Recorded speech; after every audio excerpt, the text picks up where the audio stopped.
Jauh-jauh datang dari Inggris karena diberitahu temannya bahwa saya akan datang ke Lisbon dan ada pertemuan dengan orang-orang NU di Lisbon. Dan dia jauh-jauh datang. Saya tanya dia asal mana, dia bilang asli dari Trenggalek. Dan sudah 20 tahun tinggal di Inggris karena menikah dengan seorang warga negara Inggris ya, yang kemudian masuk Islam. Dan dia bilang, saya ini juga NU. Padahal di Winchester sana, itu nyaris tidak ada orang Indonesia selain dia. 20 tahun tidak pernah ketemu orang yang sama-sama NU, tapi toh dia tidak mau melepas ya, jati diri jiwa NU-nya. Ini karena NU sudah menjadi peradaban.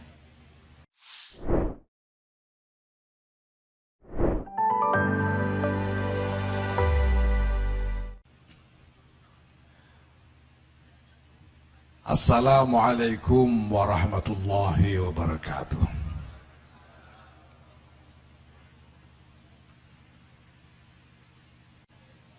Alhamdulillah wa syukrulillah wassalatu wassalamu ala rasulillah Sayyidina Maulana Muhammadin ibn Abdullah wa ala alihi wa sahbihi wa mawala.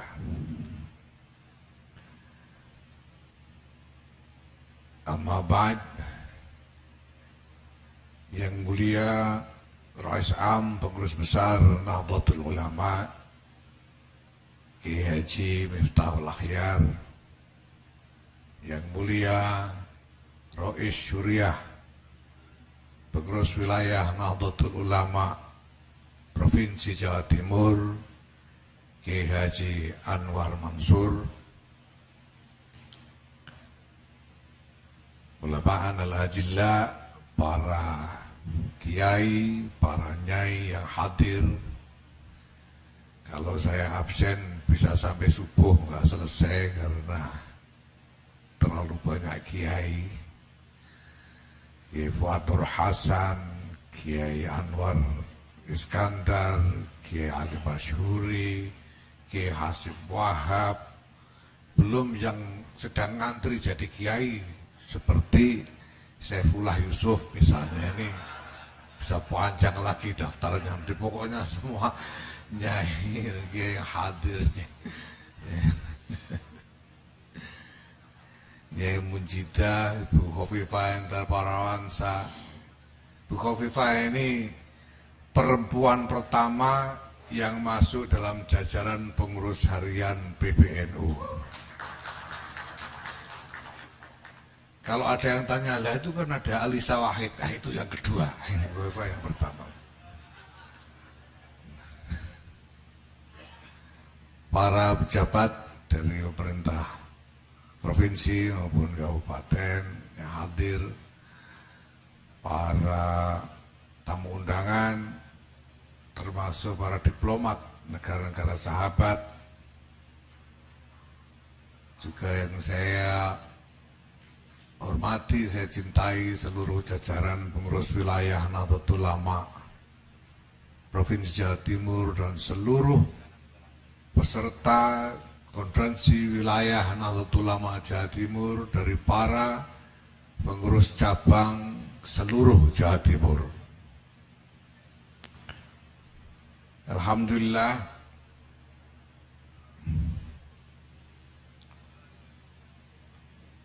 pada malam hari ini kita bukan hanya melaksanakan kewajiban organisasi untuk menyelenggarakan permusyawaratan di lingkungan PWNU Jawa Timur ini, tapi bahwa konferensi ini diselenggarakan di Pondok Pesantren Tebu Ireng, tempat kita bisa bertabarruk kepada muassis Jam'iyah dan dzurriyyah beliau. Hadirinul hadirat yang saya hormati,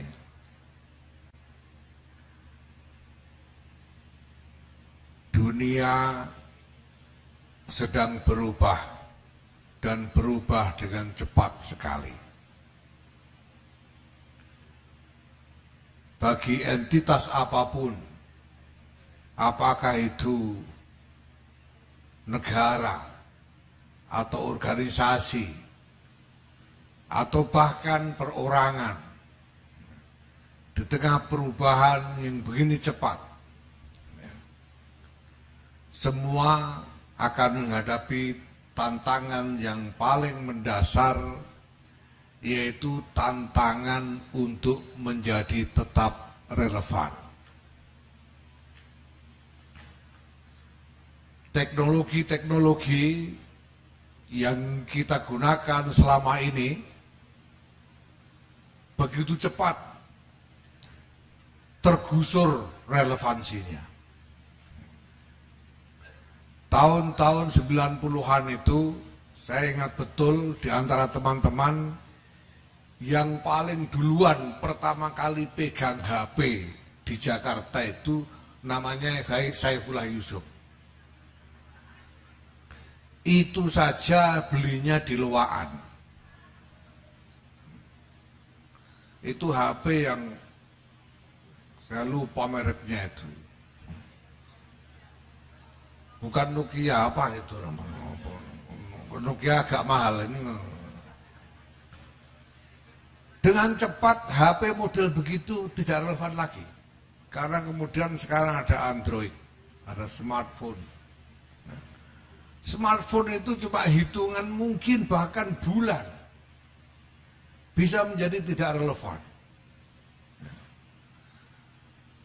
Nah, semua entitas yang ada ini juga akan menghadapi tantangan yang sama. Apakah itu negara atau perorangan? Kita tahu sudah berapa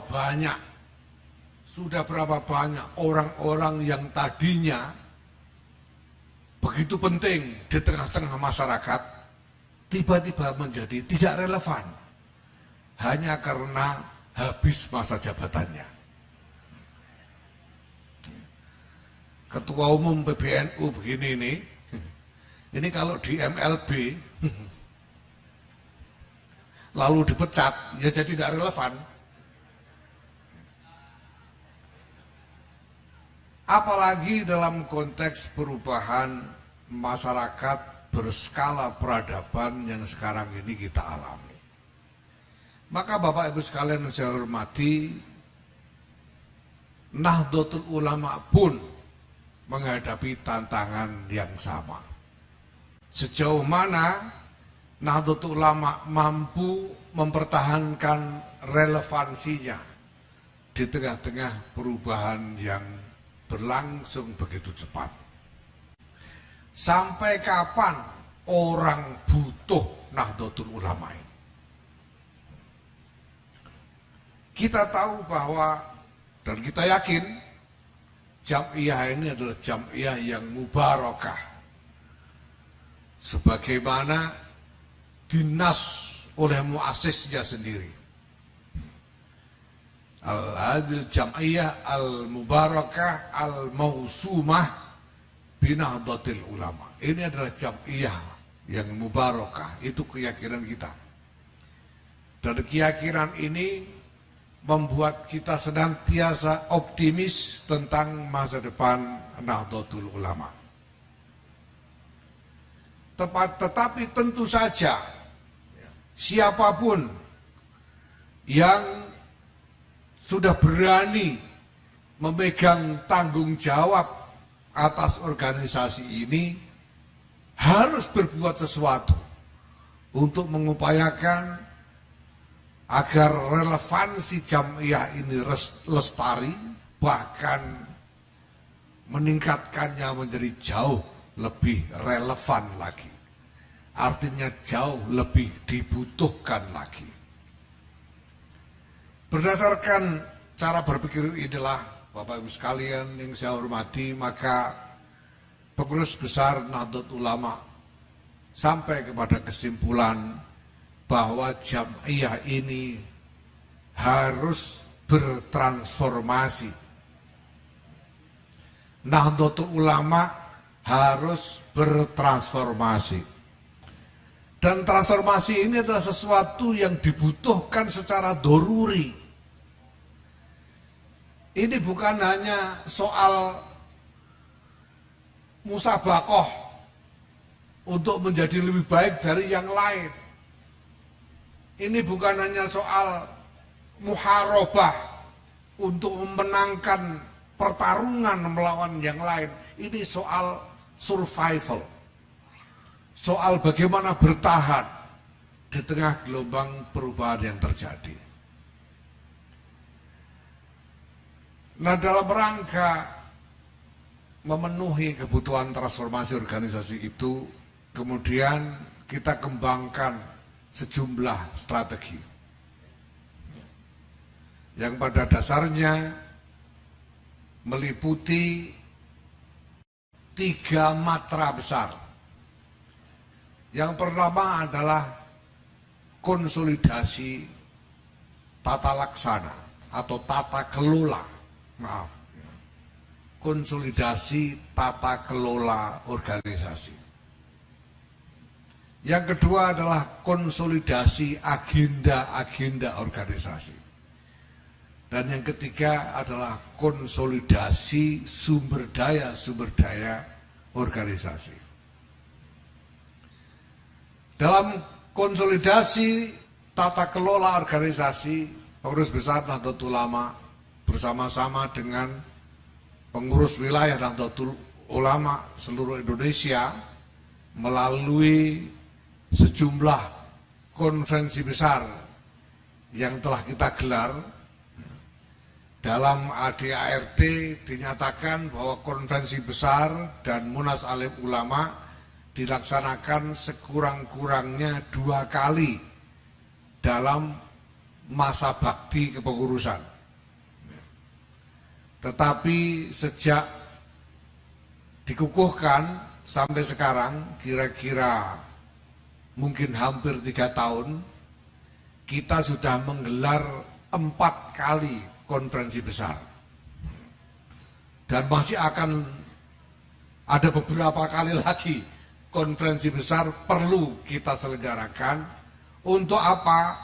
Untuk menyusun komponen-komponen regulasi, peraturan-peraturan perkumpulan yang kita butuhkan dalam memperbaiki tata kelola organisasi. Yang kedua, dalam konteks konsolidasi tata kelola ini, kita mengembangkan penggunaan platform digital di dalam manajemen dan administrasi. Baru kemarin, tanggal 1 Agustus 2024, saya meresmikan peluncuran platform digital khusus untuk persuratan. Jadi PBNU telah membentuk satu tim untuk membangun platform digital bagi semesta NU. Jadi visi kita adalah membangun semesta digital NU. Maka dirancang satu desain yang kemudian diberi nama Digdaya NU. Digital, data, dan layanan Nahdlatul Ulama. Yang ini semua nanti segala hajat organisasi dan hajat jamaah diharapkan bisa tertampung di dalam platform digital itu. Nah, yang sekarang sudah jadi adalah platform untuk persuratan.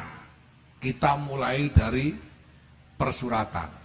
Jadi mulai kemarin di PBNU, di lingkungan PBNU tidak ada lagi orang membuat dokumen resmi pakai kertas. Karena semuanya sudah dibuat dengan platform digital. Alhamdulillah. Ya. Ini sudah bisa di-download di HP. Sehingga sekarang pengurus bisa beroperasi hanya dengan menggunakan gadget ya, atau HP-nya masing-masing. Kadang-kadang saja untuk keperluan tertentu harus dilakukan dengan PC, ya, dengan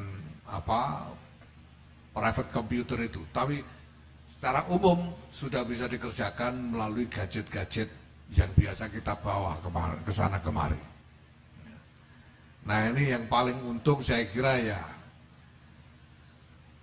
pengurus yang merangkap menjadi misalnya wali kota misalnya, karena bisa tetap in touch walaupun sibuk mengurus ya 3-4 kecamatan, tapi masih bisa mengurus urusan PBNU misalnya. Ini akan sangat membantu sekali.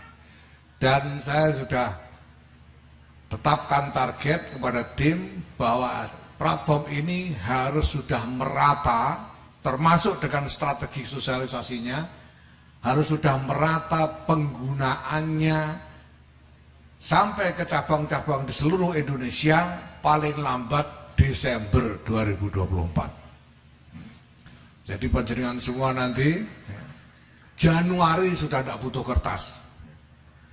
Karena semua dilakukan dengan platform digital. Dan nanti masih ada banyak lagi platform-platform digital yang dibangun untuk berbagai hajat, baik hajat jamaiyah maupun hajat jamaah. Ini agenda konsolidasi tata kelola.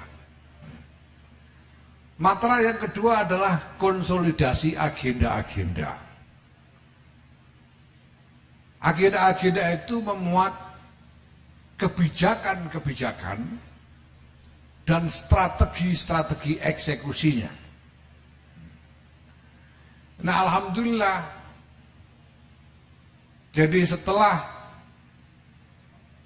kurang lebih 6 bulan yang lalu PBNU memberikan beban baru kepada salah satu lembaga yaitu Lakpesdam untuk bertindak bukan hanya sebagaimana yang ditetapkan di dalam ADRT, tapi kita berikan tambahan untuk memfungsikan diri sebagai think tank, sebagai pusat penggodokan pemikiran yang bisa menghasilkan perencanaan strategi, menghasilkan rencana-rencana strategis untuk organisasi.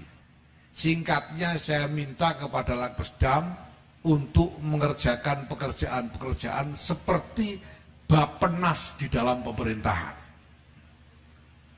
yaitu mengolah pemikiran-pemikiran dengan data yang akurat menyangkut realitas yang dihadapi untuk melahirkan kebijakan-kebijakan organisasi. Jadi sekarang kalau pemerintah punya Bappenas, kita sekarang punya Bapenu, Badan Perencanaan Pembangunan Nasional NU. Dan alhamdulillah beberapa waktu yang lalu mereka telah menyelesaikan pekerjaannya. Kemudian kita bawa ke rapat pleno tanggal 27-28 Juli yang lalu dan kita tetapkan sebagai rencana strategis NU sampai dengan 3 tahun ke depan. Nah persis kebetulan PWNU Jawa Timur menjelang menghadapi Konferwil, maka kemudian kami undang panitia SC untuk datang ke Jakarta. Dan telah datang ke Jakarta waktu itu Kiai Ali Hasan Musa, Pak Ahmad Muzaki, untuk berdiskusi dengan Lakpesdam tentang bagaimana menurunkan rencana strategis dari tingkat nasional ke tingkat Jawa Timur.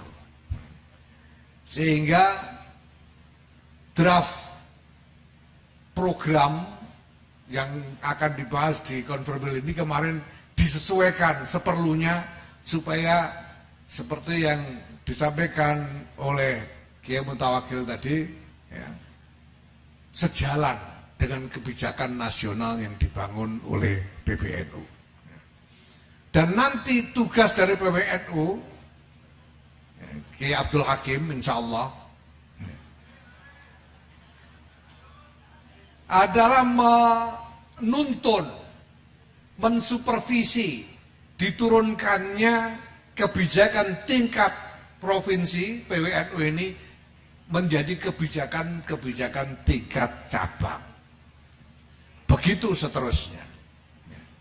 Ini semua adalah model yang kita bangun ya, sebagai semacam template, semacam cetak biru ya, dari mekanisme pembuatan kebijakan di lingkungan Nahdlatul Ulama ya. Mulai sekarang sampai ke masa-masa yang akan datang. Matra yang ketiga adalah konsolidasi sumber daya-sumber daya. Sumber daya yang pertama adalah sumber daya manusia, dan yang kedua adalah sumber daya pembiayaan. Sumber daya manusia, kita telah mengembangkan satu sistem pendidikan kader berjenjang. Sudah banyak yang melaksanakan PDPKPNU dan PMKNU, dan alhamdulillah kita telah menyelesaikan desain AKNNU, Akademi Kepemimpinan Nasional NU, sudah kita selesaikan dan disahkan di dalam rapat pleno yang baru lalu. AKNNU ini akan memuat komponen-komponen bukan saja menyangkut hal-hal yang relevan untuk kepemimpinan domestik dalam negeri, tapi juga komponen-komponen internasional. Bahkan kami telah berkomunikasi dengan jaringan internasional yang kita miliki sekarang dan sudah mendapatkan komitmen dari sejumlah tokoh internasional untuk nantinya menjadi narasumber dan instruktur AKNNU. Ada profesor dari Harvard, ada dari Boston University, ada diplomat dari Slovakia, ada tokoh jurnalis dari Mesir, dan lain sebagainya. Jadi kita punya jaringan tokoh-tokoh yang siap membantu dari Amerika, Eropa, Timur Tengah, dan Afrika insya Allah. Nah kemarin sesudah rapat pleno ini sudah kita umumkan untuk siapa saja di antara kader yang sudah lulus PMKNU dan ingin mengembangkan kapasitasnya lebih jauh bisa mengikuti AKNNU ini dengan syarat TOEFL 650 untuk satu orang. Nah, jadi ini TOEFL tidak bisa buat kembulan. Jangan dianggap ya 650 3 orang misalnya, tidak bisa begitu. Ini TOEFL 650 untuk satu orang, dan diutamakan juga punya kapasitas berbahasa Arab. Kenapa? Karena materi-materi pendidikan ini nanti akan disampaikan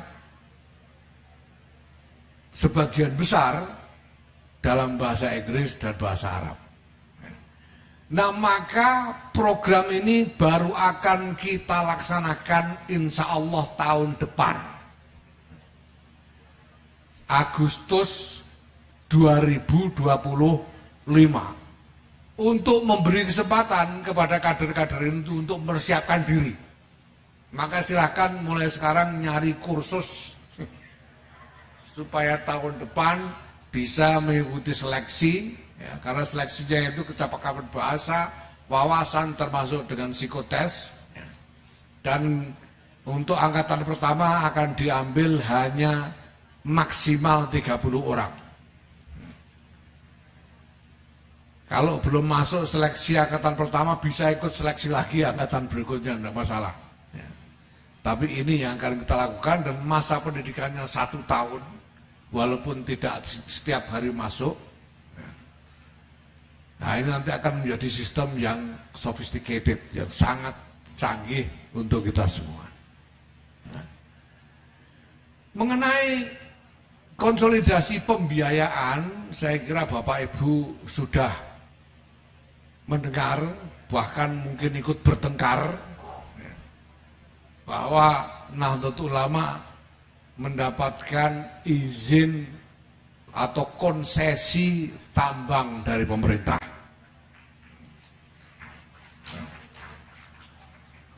Ya. Dan kita menerimanya melalui keputusan rapat. Ini rapat PBNU yang buat keputusan menerima. Ya, jadi ya kalau ngotot mau nolak, ya silahkan tunggu muktamar yang akan datang, lalu cari PBNU yang lain dan suruh mengembalikan konsesinya kepada pemerintah, itu aja. Tapi sekarang PBNU sudah memutuskan menerima konsesi tambang itu dan sudah mengurus izinnya. Insya Allah minggu depan ini bisa kita selesaikan prosesnya. Ya, yang tidak mau ya nanti kita jelaskan sambil jalan. Kita sudah ngomong terlalu banyak. Kalau masih ngotot mencegah ya gimana lagi? Kita cuma bisa bilang wong arep sugih kok ora oleh, gitu aja itu. Nah di samping itu tentu saja kita juga mengembangkan berbagai macam inisiatif ya, untuk membangun sumber-sumber pembiayaan bagi operasi organisasi. Nah saya mohon doa restu kepada para kiai dan Bapak Ibu sekalian, semoga ikhtiar-ikhtiar ini segera membuahkan hasil yang bisa kita andalkan. Nah Bapak Ibu sekalian yang saya hormati, ini berkaitan dengan suatu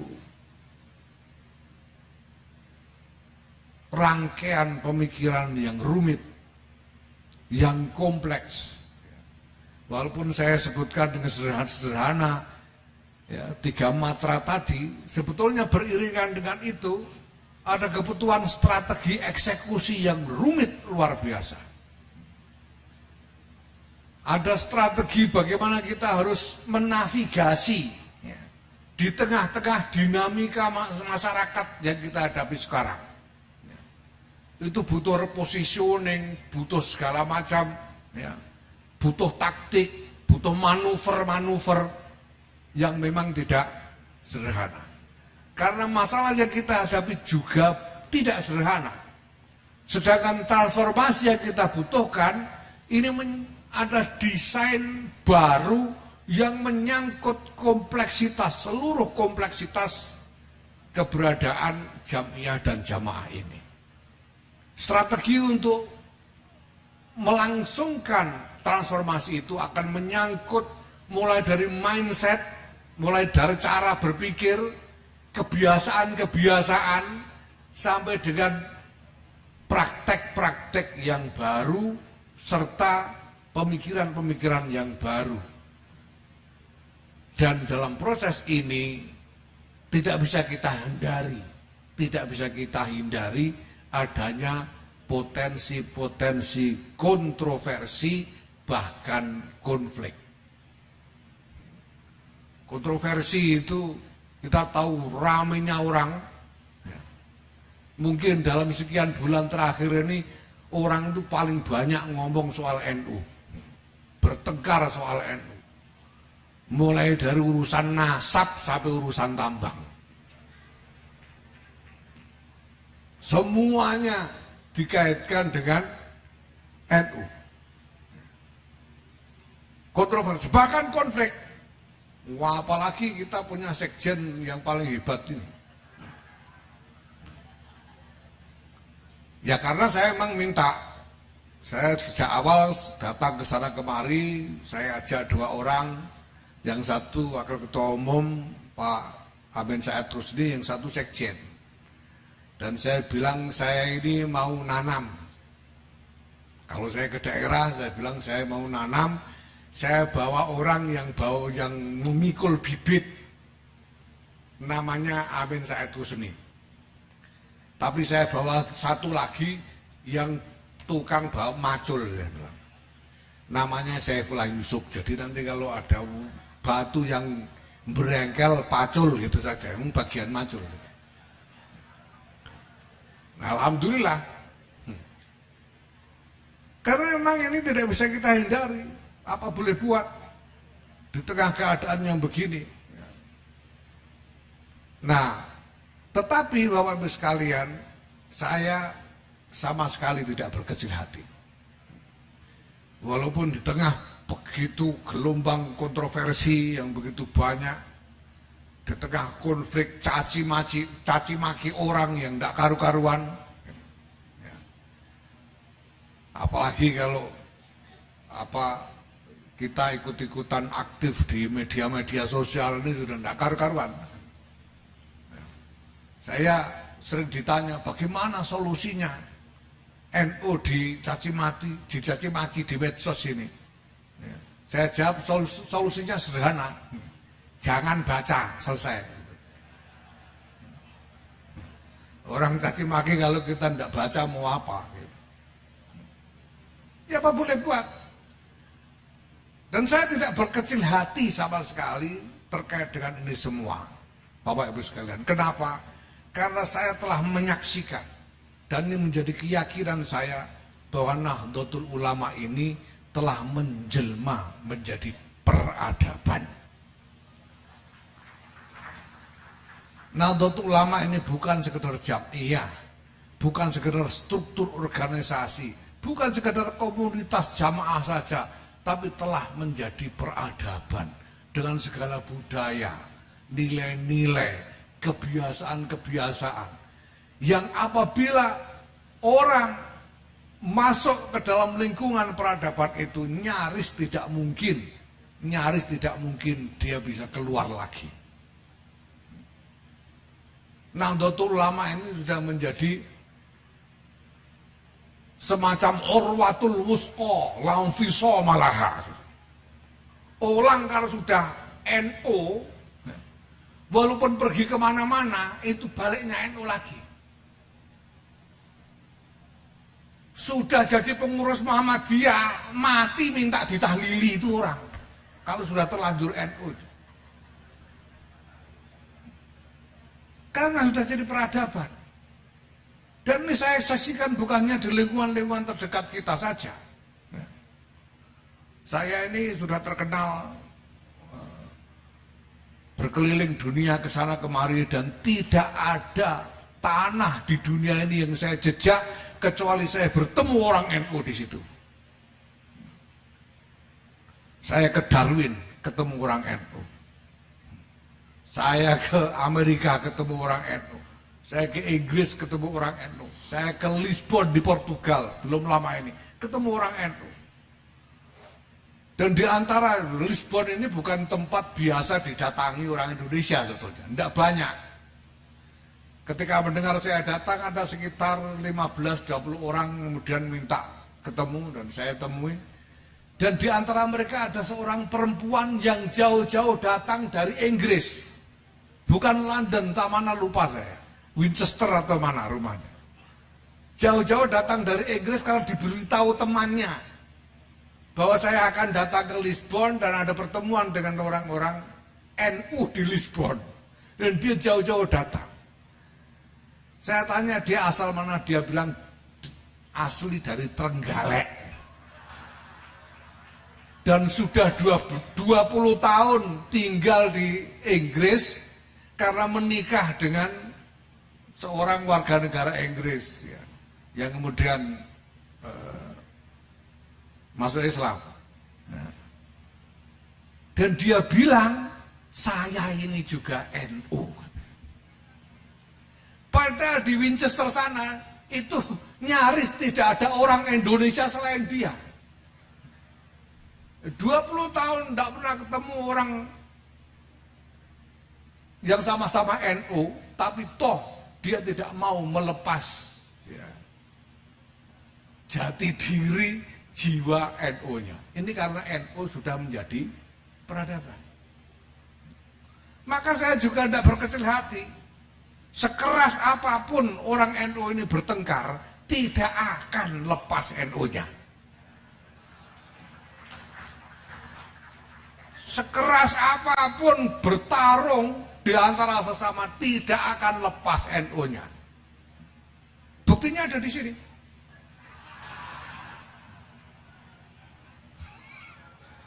Itu Saifullah Yusuf itu dulu dapat lebih dari 9 juta suara. Ibu Khofifah ini nyaris 10 juta suara. Saya bedakan nih, lebih 9 juta dan nyaris 10 juta. Supaya orang ingat dulu yang menang siapa gitu kan.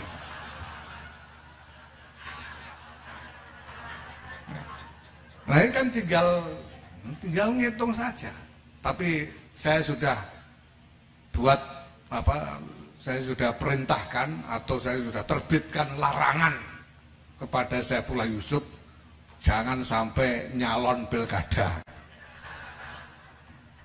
Nanti mohon izin ya Miftah, kalau perlu kita buatkan SK-nya ini, melarang Saifullah Yusuf calon pilkada. Ini 9 juta lebih, nyaris 10 juta. Dan sekarang tenang-tenang aja. Dan sekarang rukun banget. Jadi tidak khawatir, apalagi kalau sama yang cuma dapat 4 juta, itu tidak khawatir kita. Cuma 4 juta dapatnya. Ya, 4 juta itu aja yang lebih banyak mungkin orang lain yang nyumbang. Jadi tidak perlu berkecil hati. Dan lebih dalam lagi, saya tidak akan berkecil hati karena saya yakin Nahdlatul Ulama ini milik Allah Subhanahu wa Ta'ala. Nah, Allah sendiri yang akan menjaganya. Dan saya juga sudah menyaksikan sendiri bagaimana itu terjadi. Ketika kita menyelenggarakan peringatan 1 abad Nahdlatul Ulama di Sidoarjo yang lalu, saya menyaksikan itu sudah bukan hajatnya manusia. Itu sudah bukan hajatnya PBNU lagi atau pengurus NU lagi, itu hajatnya Allah Subhanahu wa Ta'ala. Semua perencanaan itu kocar-kacir semua, nggak ada yang sesuai dengan perhitungan, nggak ada yang terlaksana sesuai dengan perencanaan. Tetapi kita semua bisa saksikan bahwa semua berlangsung begitu aman, rapi, dan terlihat kemegahannya demikian luar biasa. Karena hajatnya Allah Subhanahu wa Ta'ala, panitianya malaikat sudah. Sampai-sampai saya kira para kiai yang duduk di panggung waktu itu termasuk Kiai Halim Masyuri juga menyaksikan itu. Entah kenapa ketika mulai itu mic-nya rusak, sound systemnya itu rusak, jadi berebet begitu. Itu tidak diapa-apakan, sembuh sendiri, tidak disentuh, tidak diapa-apakan. Kita udah bingung karena kita mencium bau seperti ada kebakaran, mungkin ada yang konslet atau apa, dan belum diapa-apakan sudah sembuh dengan sendirinya. Ya tentu saja karena kiai-kiai baca hizib, wirid dan lain sebagainya ya. Ya tapi ya sudah itu sudah. Jadi Nahdlatul Ulama ini milik Allah Subhanahu wa Ta'ala. Maka saya tidak pernah ragu-ragu membuat keputusan. Saya tidak pernah ragu-ragu membuat keputusan. Kalau Rois Am setuju, jalan.